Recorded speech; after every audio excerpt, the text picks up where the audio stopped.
কেন বিয়ে করনি? সোনিয়া বলল, আমি সব প্রশ্নের উত্তর দিতে বাধ্য নই। এবার তাসফিন বলল, আমার জন্য অপেক্ষা করতেছো? সোনিয়া শত কষ্টের মাঝেও যেন হেসে উঠল। সেই হাসিটা ফোনের ওপাশে থাকা তাসফিন স্পষ্ট শুনতে পারলো।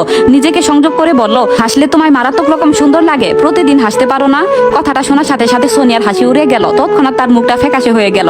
হঠাৎ করে হৃৎপিণ্ডের গতিটা কি বেড়ে গেছে? সোনিয়ার কেমন জানি অস্বস্তি হচ্ছে। সে বলল, কল রাখুন মিস্টার ইফতেখার ডাস্টবিন। তাসফিন বলল, নামটা এখনো উচ্চারণ করতে পারো না? এবার সোনিয়া বলল, চাই না করতে, আল্লাহ হাফেজ। টুট করে একটা আওয়াজ হয়ে কলটা কেটে গেল। তাসফিন অজান্তে হেসে উঠল। কেমন জানি শান্তি শান্তি লাগছে। তীব্র অশান্তিটা যেন এক নিমিষে শেষ হয়ে গেছে। সকালের এক ফালি নরম রোদ এসে পড়েছে রুহির বিছানায়। কাল রাতের কালবৈশাখীর পর চারপাশটা কেমন যেন আজ অদ্ভুত শান্ত।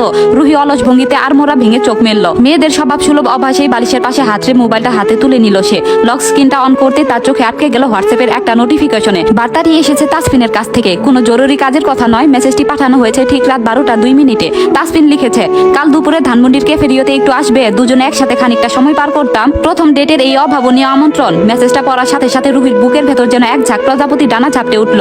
রাত 12টার মেসেজ সে দেখেছে সকাল 10টায়। খুশির একটা তীব্র স্রোত পায়ের নখ থেকে মাথা পর্যন্ত বয়ে গেল।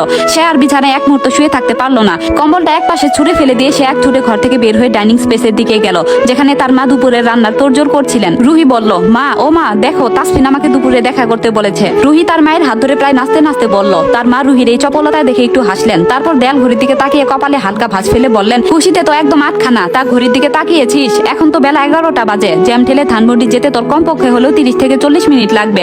আর ওদিকে তাসফিন নিশ্চয়ই তোর জন্য অপেক্ষা করবে। আগে হাত মুখ ধুয়ে আয়, টেবিলে ব্রেকফাস্ট ঢাকা দেওয়া আছে, খেয়ে দে, তারপর রেডি হ। মায়ের কথায় রুহির যেন হুঁশ ফিরল। সে নিজের কপালে একটা মৃদু চাপড় দিয়ে বলল, উফ মা, আমি তো সময়ের কথা ভুলেই গেছি। দাঁড়াও, আমি ব্রেকফাস্ট করে করছি। আগে চট করে দাঁত ব্রাশ করে গোসলটা সেরে আসি। তুমি খাবারটা টেবিলে রাখো, আমি এসে একবারে খাবো। এই বলেই সে বাথরুমের দিকে দৌড় দিল। ব্রাশটা মুখে নিয়ে আয়নার সামনে দাঁড়াতেই রুহির ভেতরের আনন্দটা আর চেপে রাখা গেল না। সে কোমর দুলিয়ে গুনগুন করে গান জুড়ে দিল। আমার হাতে মোবাইল ফোন, বন্ধুর হাতে ক্যামেরা, জিজ্ঞেস করলে উত্তর দেব সাংবাদিক আমরা।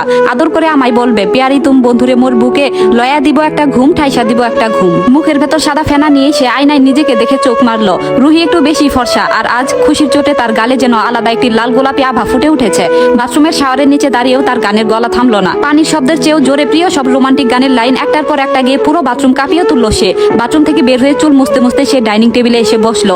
মা প্লেটে গরম পরোটা আর ডিম ভাজি এগিয়ে দিলেন, কিন্তু রুহির পুরো মনোযোগ তখন খাবারে নেই। প্লেটের ঠিক পাশে রাখা ফোনের স্ক্রিনে। সে বাম হাত দিয়ে ছিঁড়ে পরোটার টুকরো মুখে তুলছে আর ডান হাত দিয়ে বারবার ফোনটা আনলক করছে। ঘড়ির কাঁটা মেপে দেখা গেল এই ব্রেকফাস্ট করার সামান্য সময়ের মধ্যেই তাসফিনের পাঠানো ওই ছোট মেসেজ